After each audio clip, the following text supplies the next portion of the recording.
మహారాష్ట్రలో ముంబై ఎలక్షన్స్లో ఒక ఏదైతే మొట్టమొదటిసారి అంటే ఇదివరకు శివసేన మేయర్గా గెలుచుకుంటూ ఉండేది, బీజేపీ అక్కడ దానికి మద్దతుతో వస్తూ ఉండేది.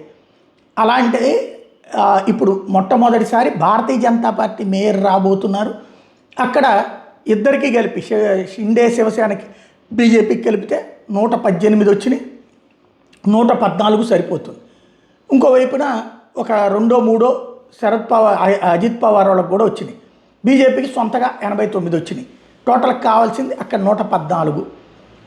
ఇట్లాంటి సందర్భంలో ఈజీగా ఫామ్ చేసేయచ్చు మేయర్. అయితే ఇప్పుడు షిండే బేరం ఆడుతున్నాడా?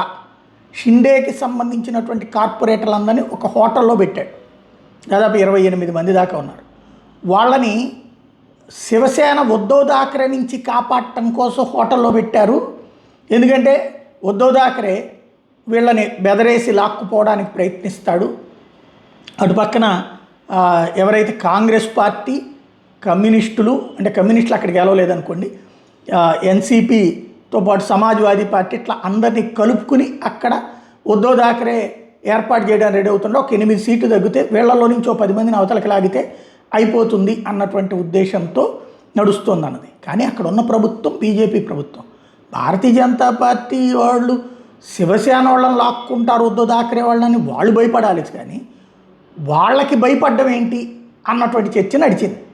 అయితే ఇప్పుడు జరుగుతున్న ప్రచారం ఏంటంటే షిండే బీజేపీని బ్లాక్మెయిల్ చేస్తున్నాడు. ఏమనంటే తనకు వచ్చింది 29, బీజేపీకి వచ్చింది 89. అయితే 2.5 సంవత్సరాల పాటు మేయర్ తమకివ్వాలని, అది మొదటి టర్మ్ మేయర్ సీట్ తమకివ్వాలని చెప్పి అడుగుతున్నాడు అన్నటువంటి ప్రచారం జరుగుతుంది. అదే జరిగితే నాడు ఉద్ధవ్ థాకరే తరహాలో ఇప్పుడు షిండే తయారయ్యాడు అన్నటువంటి పరిస్థితి వస్తుంది. ఏం జరుగుతుందో చూడాలి.